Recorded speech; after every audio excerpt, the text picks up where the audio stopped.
Hello everyone, and welcome back to week number 6 of the Master Duel Challenger Cup winner list format. The format has been shifting around a little bit. It was Despia and Salsa at the beginning. Last week, Mavmek as a new player entered and did perform pretty well immediately. And this week we had a bunch of cups, a bunch of big cups as well on the weekend, as you can already see on the screen. I would like you to subscribe and like this video for the algorithm. Help me out a little bit here on my journey on YouTube. But with all that being said, we are diving into the action with the first Challenger Cup. And the first one was one from Farfar, 64 players. Man Bliss taking it down. And as I was just saying, Mavmek is on the rise. And he is on the Mavmek deck. And let me see whether there's something crazy about it. He main deck Gamma, but I saw that a lot with Mavmek players. They are actually playing that card even though it is only at 2 in Master Duel. And they're playing it a lot. And then for the purpose of the cross out, he's also playing like 1 Nip, 1 Imperm. There's even Ghost more than that, which is kind of interesting, but sure. And that's not the only list he sent me. He has a going first version of the deck as well, including the microcoder package for the counter trap access as well. So going first, it's even harder to break that board with the Mavmek trap and the Code Talker trap van. It's kind of rough, I will tell you that. It's kind of rough to go through that. Then another list, it's going second now. 1 Evenly, 1 Raigeki, 1 Forbidden Droplet, 1 Lightning Storm. In love with the one-offs, but it worked out for him. But I think he told me he usually just went 2-0. He had to play this list one time and it was always working like a charm. This deck has a lot of extenders, can play through a lot of stuff. Update Jammer access code is still a mood and it is going to happen a lot in the future as well, and it worked out very well for Manflis here at the beginning of the week. Next one, Diegu's Cup, 64 players, Set Kian 1 took it down, and the Marinces deck is back. A Marinces enjoyer, and he's even playing the Abyss Sharks in here. I like that, and then already preparing for the Runic decks, also main decking double Cosmic Cyclone. This is a pretty sick list, and also the Ghost match. I don't know how to think about the Ghost match, to be honest, because that card isn't that strong going second, let's be honest. But still, this was his Swiss list and it worked out perfectly fine for him. And then he also had a going first list on top of that. He already had a going first list, in my opinion, with his normal Swiss list. But here you have it, adding anti-spells and not even playing the Ghost matches anymore. It is kind of confusing to me, but it worked out like a charm for him. As you can see, of course, also is playing the Barmut Shark plus totally awesome package. And yeah, there's also, oh yeah, there's a going second Medolce list. The thing is, I texted with him and he told me he never really used this list at all because this is tailored towards one specific deck, which is Swordsoul. And Swordsoul is big in terms of representation in the Challenger Cups. And I mean, there are the good old token collectors, which work like a charm. Evilly is also quite strong versus the deck. But it was not necessarily needed because he didn't play a lot of Sword Soul in his cup. So he did not really play this because it isn't as good versus Despian stuff. Very obviously. Now we have the Lithium Cup. 32 players and Jevan took it down. And he went with a, I would say, pretty ABC Sword Soul list for the beginning. The one talent is a little bit weird, but besides that, the list looks super standard to me. Nothing standing out. Even in the extra deck, I don't see any innovation. And then he had a going second version of the deck as well, actually featuring Gamma, as I was just saying, people are playing Gamma, and also the Forbidden Chalice. Forbidden Chalice, this deck will usually be played in top cut when your opponent decides to go first or second, so they will have cards like Token Collector and stuff in their deck because they are preparing for the Sword Soul matchup, and so it's good to have Forbidden Chalice in your deck to counter that then.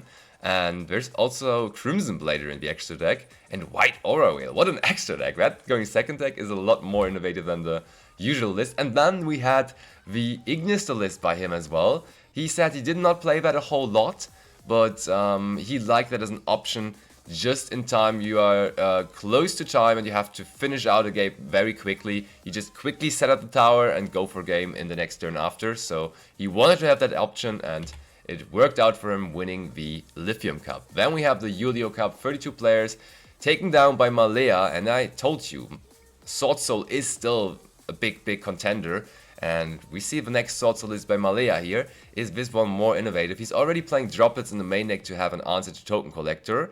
I mean, to break boards as well, but he would have theoretically an answer to Totem Collector with that as well. And besides that, not something that I want to really mention, because there is nothing really to mention, but still Sword Soul is going super strong, and just number-wise, it looks like Sword Soul really is having that top spot in the meta, in the Master Duel meta right now. And then we go over to the Riley 1-for-1 Cup, 32 players, and this one was taken down again by a community member. Shout out to Tim G for taking this one down. Another Sword Soul player, as you can see. But yeah, I cheered him on. I definitely am rooting for all the people from the community doing well in the Challenger Cups. And he actually played his first Challenger Cup in this one, and he took it down. Like, crazy run, just first Challenger Cup, first win. So just a regular Sword Soul list, and then a go second Sword Soul list as well, with the Evenlies and the one droplet in there as well. It's glossy, so you gotta play it. It's even royal, yeah, it's even royal, even better.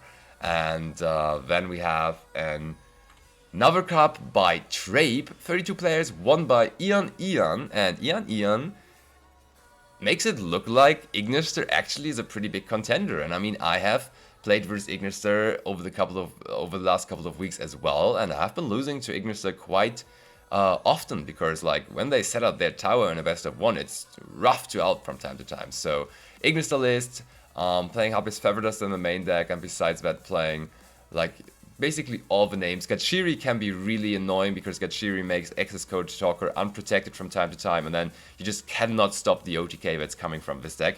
So I definitely think Ignister is a reasonable option for the metagame right now. And going over to his second list, Sword Soul, of course. We know Sword Soul being really good, and now we see the triple tactic talents being in here thrice, and I love that, because Ian realized that there is more Mathmech in the format right now, and Mathmech plays so many hand interactions, so many monster effects, so talents becomes free, like whenever he faces Mathmech, and also whenever he faces Sword Soul, because Sword Soul plays also a lot of hand traps, that triple tactic talents will put in the work, I can tell you. And then we have another list of him, a go second Sword Soul list, and also the commitment in this one. Talents, Lightning Storm, Dark Ruler, and Evenly, and the Featherduster. Like, I don't want to go first against this guy having his go second Sword Soul list. This is a lot. That's 12 cards just right off the bat, even 13 if you count the Featherduster. So I don't think he lost a lot of matches going second when he had the right matchups there. But let's see what we have next. We have Gegalo. Gegalo, actually, funnily enough, is also the winner by the Mangaka Cup from last week with 1,024 players. So he won that one, and now also the Fafra Cup with 128 players. And he was like, yeah, I'm just playing Sword Soul. I just have that one list. I have a little bit of a variety in my list as well, but I'm not willing to give it away. He's a top performing player in those Challenger Cups, so he does not want to give away the little tags, the little options he has in his other lists. But this is his standard list if you want to go for a standard Sword Soul list that is working very well. He won 2 Challenger Cups with this already. And yeah, shout out to Gegalo for taking it all down. Now, the biggest Challenger Cup of the week. 1,024 players, won by Matrix. Shoutouts to Matrix, good guy for sure. Immediately sending me all the lists. And yeah, if you're into Sword Soul and Despiar, watch out now, because he really had a lot of lists prepared.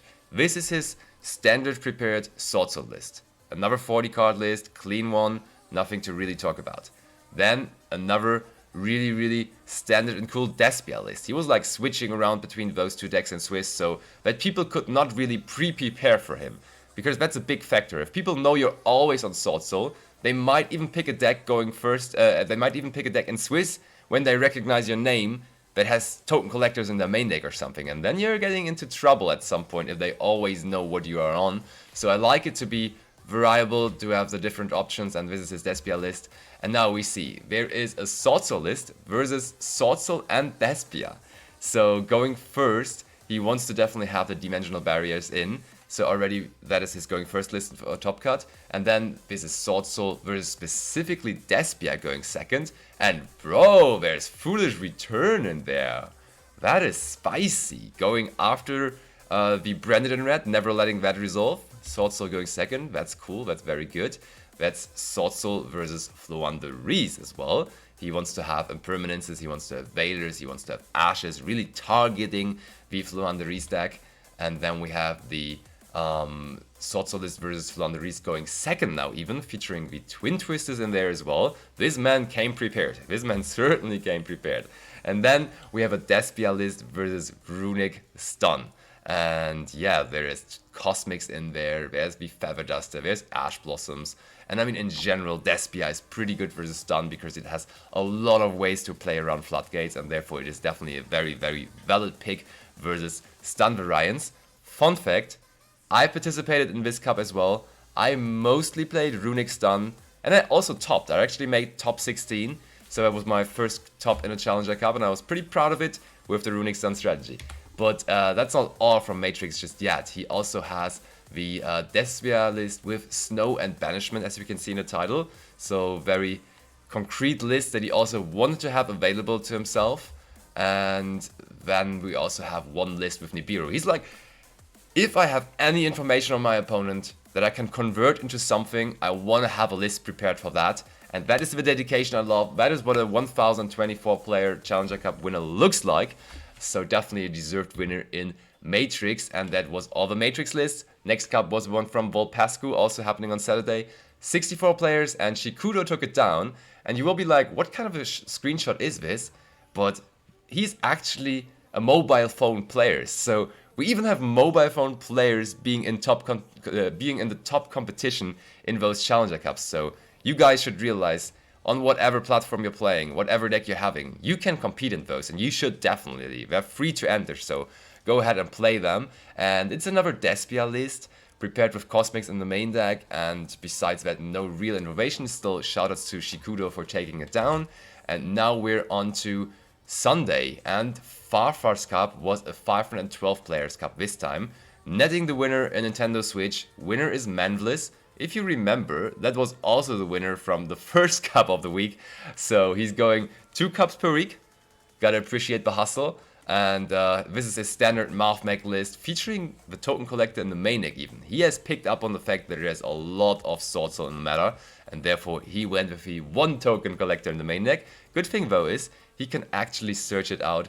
Oh, I was about to say search it out with Small Word, because I saw Small Word in so many lists, but there's no Small Word in here. You can pitch it for the Silent Mining though, to instantly have access to it in the graveyard whenever you are hard drawing it.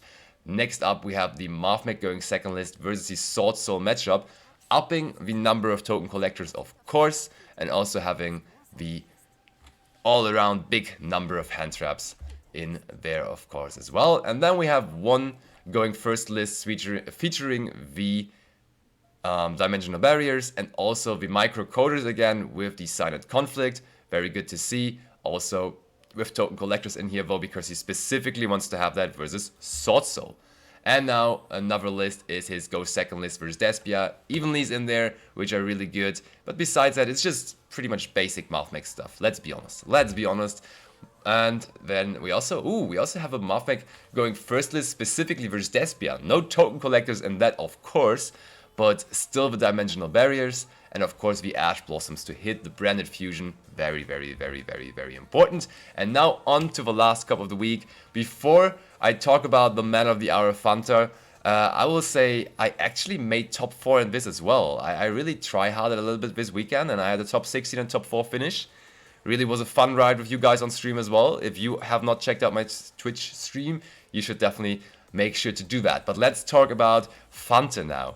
You guys will realize that name already. Like, this guy has won 3 Challenger Cups already, and he hasn't decided to stop yet. 256 player cup, he took it down with mostly playing this Despia going second list with Lightning Storms, Droplets, and Super Polymerizations in the main deck. And then he also, of course, had the Runic list prepared. Funnily enough, I lost out to Fanta in top 4, and we played a Runic mirror match. He had this list, I had my list. I thought I had a pretty good advantage. He still grinded me out because he knew how to play the mirror image better. Shoutouts to Fanta. Shoutouts to Messenger of Peace in his main deck as well. And yeah, definitely played it out very well. If you're looking for a good list regarding the Runic stun deck, this is definitely one that can work out. And he played it in the finals again. And also he is a Sword Soul player by heart too, having prepared a Sword Soul going second list, as you can see, and also a Sword Soul going first list, featuring the Solemn Judgment. But this is all the lists we have from the weekend. very, very much. Thank you for listening to all of that, for watching this video. If you want to support the channel, definitely make sure to hit the subscribe button and like this video as well. It was a fun video once again. I'm very, very, very interested to see whether the really, really strong performance by Mathmech and Sword Soul are going on in the next couple of weeks. But that's it for this week. See you back for week number 7.